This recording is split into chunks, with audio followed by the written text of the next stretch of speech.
You are listening to Between the Covers. I'm David Naimon, your host. Today's guest is Nicole Krauss, the author of the novels Man Walks into a Room and The History of Love. Nicole's short fiction has appeared in The New Yorker, Harper's, Esquire, and Best American Short Stories. And in 2007, Granta named her one of the best young novelists in America. This year, she was named one of The New Yorker's 20 writers under 40 to watch. And Nicole Krauss is here today on Between the Covers to talk about her new book, Great House, one of the 5 nominees for this year's National Book Award. Welcome to Between the Covers, Nicole. Thank you. So, like your previous book, The History of Love, you've taken multiple voices and you've connected them in one way around an object, in this case a desk. Can you tell us how you came about that choice? I guess I would rather start and say that that's not necessarily the way that I think about the book. It's certainly not the way I conceived of it. And this novel, as I've discovered, is very difficult to describe for those who have read it, but even for the author who's written it. And when we were thinking of how to describe it, in a way, one of the only ways we could do in a few short paragraphs was to say these are stories that are linked by a desk. But the truth is that these many different stories, which you have alluded to, the idea for me was to bring them together, but to bring them together through many symmetries and echoes. And if you imagine almost it as architecture through sort of joints, or sometimes I imagine it as a kind of a galaxy of moving parts where what's holding the whole together are these sort of shared emotional or intellectual forces. But I really didn't want to write a book with a center. So when I hear the book inevitably, as you know, because it's hard to described as these voices or these confessions or stories linked by this piece of furniture, something in me always bristles a little bit. Well, it wasn't my experience as a reader that the desk was the central thing holding it together, but it felt like it was one of several things. The thing that struck me as a reader in reading Great House that connected the 4 narrations most strongly was this sense of existential loneliness and isolation and the struggle against that. I was wondering if that was something that you also considered a unifying theme in Great House, and if you could talk a little bit about it. I suppose that's a unifying theme of all 3 of my novels, now that I think about it. Of course, it's only once you sort of begin to write a certain number of pages, adding all the pages together, that you begin to realize what it is that continues to compel you. And although I think and hope that I'm continually changing as a writer, that each new book is a departure from the last, taking different risks with new ambitions, there is some way in which one also hopes to have concerns that art overarch through all of the work and evolve. And for me, this idea or this feeling for this struggle to in some way overcome solitude or a sense of isolation, that sort of the solipsistic self, is very obviously I'm constantly compelled by it. And it's no surprise, I suppose, that for me that has been something I've dedicated my life to. I mean, writing is that constant labor, that constant effort, not simply only to express yourself, but to express yourself in this effort to be fully known, to be fully exposed. And I think in Great House, I remained in the struggle with these characters far longer than I maybe did in other books. In other books, I was interested in reaching quickly, hopefully, that moment of transcendence or surpassing solitude for real connection. But here I was interested in staying down in the hole, in the sort of abyss of it. But it's no less... for me, the hope of transcending that is still in this book as powerful. The sense that these people are not content with the situation, that want and believe in the possibility of sort of, or at least the chance of being fully known. Well, I imagine it's a universal thing that people struggle against feeling trapped in their own interiority or their subjective lives, and wonder if they can be known, if they can know the people close to them. But I also wondered if maybe that issue was more foregrounded for a writer than the average person. And the reason I asked that is I noticed that 3 of the people who are sort of trapped in this scenario in Great House are writers or aspiring writers who've abandoned it. And I was curious if that was an intentional thing or something that surprised you, that these characters ended up being writers struggling with this issue. I do think that I continue to write about writing, and that literature itself has become something of really a character almost in the works, or at least all of the many abstract things which literature means to us have often been absorbed in my books into an object that in the history of love, it was this lost book within the book, also called The History of Love, that changed these few lives and connected them. And then there's this object of the desk at which, yes, people sort of labor to express themselves. But clearly this is a universal thing, that effort to be known, and as clearly, it's highlighted or somehow illuminated in a particular way by the work of the writer. And there's also an interesting paradox in the sense that a writer going deeper into their work to create connection with their readers could be sacrificing the connections of the people closest to them in their own lives. And I know that's one of the main themes, in particularly in the first section with Nadia. Nadia, of course, yeah, this American writer who has really sacrificed everything, a family, a husband, a social life beyond her solitude in order to sort of dedicate herself to her art. I think what interests me about writing that role, I almost think there's a role because these are monologues, and I feel like I really sort of had to become these people in writing them. But the idea of doubt, really, of self-doubt, which she is so plagued by, as are many of the characters, or at least they're plagued by doubt of some form. But for her, it comes in the form of, here I've made all these sacrifices, but I felt somehow I was chosen for this and that I should and could dedicate myself to it. But what if I was wrong? I mean, what if all this time I was wrong? This is a question that she can't suppress and sort of rises up in her and causes a kind of mental, emotional unraveling. And the role of doubt, does that play a role in the process of putting the book together? When you choose a structure that doesn't involve a central protagonist, but involves these people all living in different parts of the world who, as the narrative progresses, their lives seem to be woven together almost like a fabric. I think it's become the central sort of aspect of my process, this sense of committing to uncertainty about what I'm writing about, and that is, all throughout the many levels of the novel. Where it's going to go, what is it about, who are these characters, how are they going to connect, how are these stories going to come together into a whole. But I do have an overwhelming commitment to the whole, and I know that these stories that are setting out belong together. It's not simply that they need to cross or connect in time or in the narrative. They need to, in a deep emotional and thematic way, need to hold together and be much more than what they would be alone. But I never know for sure for a very long time in the writing process. I mean, at least, 2/3 of it, really. I never know how it will all play itself out, and only as I come to the final pages of the book is there really a kind of clarity or a kind of certainty. But I think that not only did that seep into the characters in this novel, it also became a way for me to think about the reader's experience. That in asking the reader to dwell along with me and through these characters' stories in uncertainty, I'm asking him or her to think about what it is to make a life there, which it seems to me the only place we're really given to make a life.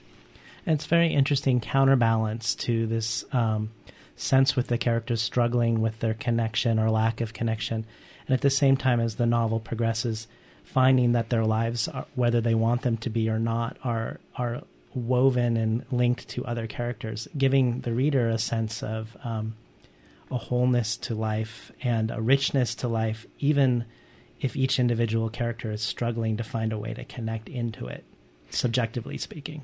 I think this is one of the things that we look for as readers, and one of the pleasures of writing is, you can look at it in many ways. One is the idea of ascribing meaning to life where there may not be meaning, and one is to give a sense of a whole, of a completeness, of a house, let's say, where everything has a room and everything has a place. And, some of those, for example, there's a stone that goes through a window in this novel. And I had that idea from very, very early on, but didn't write it until the final pages.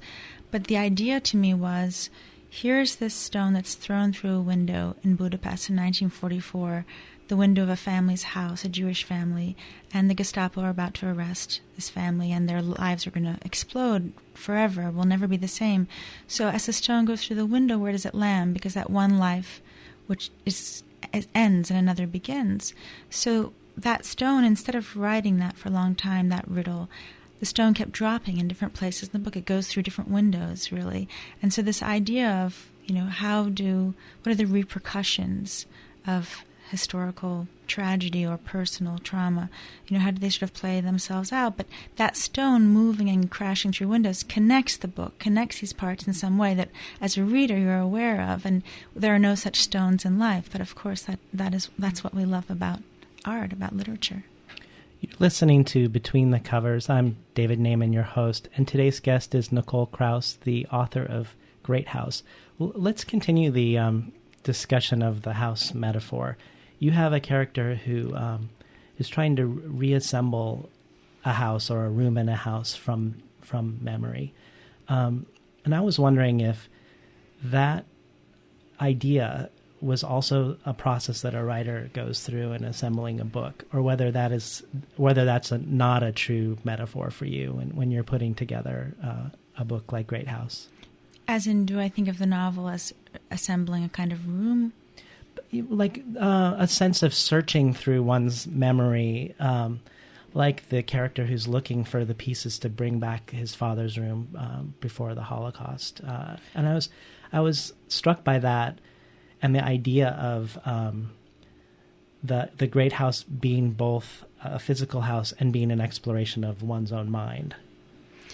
Well, I think there is a way in which one has to feel, I have to feel as a writer, or at least I have to trick myself to feel that I am absolutely inventing things, that I am following my intuition towards acts of imagination, and only later do I understand that, in fact, some of those things which seemed like purely imaginative writing or situations or experiences are, in fact, reflections of, often mirror reflections of my own sort of personal experience, as in things out of my own memory. Of course, one can't write what one hasn't in some way seen, but we see things everywhere. We see them in art and books, and sometimes one is writing about a place one has only visited sort of through books. But I think I'm very interested as a writer in the idea of memory itself as a creative act. This was there from my first novel, Man Walks Into a Room, where you have a man who has lost 24 years of his life, memory of those years, and has only his childhood, and needs to reconstruct or reinvent a coherent self, something that the brain, that we naturally need, we rely on in order to survive. And I think this has been playing itself out in many different ways through the three novels, this sense of memory as a willful thing, an almost fictional creation of the self. You mention in Great House the House of Freud, I believe in England, that is now frozen in time as a museum. And I was wondering if you felt there was a connection between the reassembling of his house there after he fled to England and the reassembling of the father character's house in Great House. Yeah, of course. And I mean, that mirror echo is supposed to be very apparent to the reader. It was something I thought about a lot in the writing. And in fact, there was another such deconstructed and then reassembled room that I had been thinking a lot about that didn't find its way into the novel, which was Francis, the artist, the painter, Francis Bacon's studio in London, where he painted for 30 years, which was then taken apart piece by piece into tens of thousands of pieces and reassembled down to the exact tiny spatter of paint in Dublin. And from there I found myself thinking of Freud's study, which, when he fled Vienna in 1938, was entirely taken apart, packed up, and reassembled in his house in London, where he lived one more year until he died there by his wife and daughter. And then after he died, just like after Bacon died, there was this almost religious preservation of this room, down to, where he put the glasses down on his desk before he died. And I just became fascinated by the idea of such a room, what such this act of reconstruction meant, and I kind of wanted to create such a room for myself to experiment with. And when I did, it was in this story of this antiques dealer, the son of that family in Budapest in 1944, who sort of ceases to exist in that moment, who for 50 years tries to reconstruct his father's study from Budapest in this house in Jerusalem, although in that case there's one item missing, which is this desk. And so long as there's one item missing, it can never be the exact study. It can only be this sort of poor replica.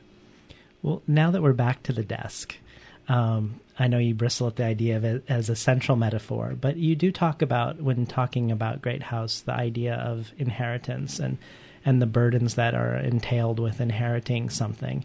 Can you talk more about how that informed this book and also the idea of receiving this desk? Mm-hmm.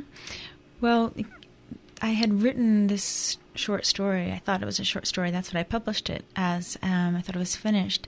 It was called From the Desk of Daniel Varsky. And later it was included in an anthology. And I was asked to write a short description of the inspiration for this desk. So I sat down at my own desk in my house where I work. And it dawned on me then, this sounds silly to tell a story because it seems like how could I not have known, but really only dawned on me then, these are the kind of blinders we put on ourselves in order to feel that we're imagining, only to be reminded that no, in fact, this comes from reality, from our lives. That desk in the story, which is this enormous thing, inherited in that case by Nadia, this American writer from a young Chilean poet, who later dies. That desk was almost exactly like the desk that I write at. Mine doesn't have 19 drawers like the one in the story and then the novel, but it's enormous, and I also inherited it. I was about to say invented it. I invented it and inherited it from the former owner of my house. And as I was writing about this, I thought, I've always hated this desk. I've never liked it. It dominates the whole room, and it's kind of this overbearing thing, and I haven't gotten rid of it because you would have to chop it up to get it down the many stairs in my house. It was built into the room. And as I started to think about what this desk is to me, I realized I somehow feel this responsibility to keep writing it. And I can't explain it. It's this burden, but I feel responsible to it. And the more I thought about that idea, the more I thought about how this was connected to my own life. Well, I had just become a new parent for the first time. And one of the things I found myself endlessly thinking about myself as a mother, about my child, was what is it that we pass down to our children? What's passed down to us from our parents? What do we pass down to our own children without really fully knowing? I mean, I'm talking about emotional things now. So when I thought of that phrase, the burden of inheritance, it didn't have anything to do with material inheritance, although it was this desk which sort of gave me the form for the idea. But the idea has to do with things that are much more abstract. I mean, sadnesses, angles at which we face the world. What is it that we pass down to our children? And speaking of inheritance in a larger sense, are there certain writers in the literary family tree that either you aspire to or find inspiration in terms of the type of literature you want to create? The writers that I really love and who continue to live with me, and that I go back to their books continually through the years, I find tend to be writers who in some way or another remind me that anything is possible in the novel, that there are no rules. If there are rules that are suggested, that those should immediately really be broken, that it's up to the writer to reinvent the form every time she sits down to write a novel, because it's such a poorly defined form. It's very murky, but it's also really quite infinitely flexible. And this sense of a writer like the Israeli writer David Grossman. I'm thinking now of Sea Under Love, a book of his from quite some years ago, or a writer even like Thomas Bernhard, who simply doesn't do what other writers do. Nobody did what he does before him, and nobody has since. Or the writer Roberto Bolaño, who has become so beloved in the last few years to so many. But these are all writers. Beckett is another. Beckett may be my favorite writer of all time. These are all writers who broke open what a novel should be. Do you feel like you're writing in a Jewish tradition? I know that you mentioned David Grossman, but the novel also has feels like it brings up a lot of themes that are common themes for Jewish American writers and Israeli writers. And the novel does take place in Israel as well as under the shadow of the Holocaust and other places. And I was curious if you put yourself in that tradition, the way you view your own writing. Sometimes when that question's asked, it's asked in the way of, do you consider yourself a Jewish writer? And then I always think, but I really don't consider myself. I mean, it's this sense of one doesn't have a look at oneself from an aerial perspective. I think of myself as a writer who hopefully is writing about very universal things that cross cultural sort of boundaries. But obviously one writes about what one inherits, really, emotionally and culturally. And, there are sort of deeply, I suppose, Jewish elements to my writing. In this book, for example, this idea that we touched on, the idea of doubt, is, Judaism is unusual as a religion in how much it values doubt, really, which is a kind of strange thing when you think about it. I mean, argument, dissent, questioning, these are fundamental, these are critical to Jewish thought. In Talmudic, rabbinical traditions, if an argument that was discussed and argued among the rabbis was ultimately refuted, finally, and sort of put to rest, it was considered a failure on the part of the rabbis. The idea is to always keep the argument aloft. The point is the questioning. The point is the doubt, the uncertainty, the arguing. And that, to me, is an incredibly rich tradition, and one that I feel very at home with in a way that I don't feel at home with religion in the traditional sense, where what we're talking about is, belief in God.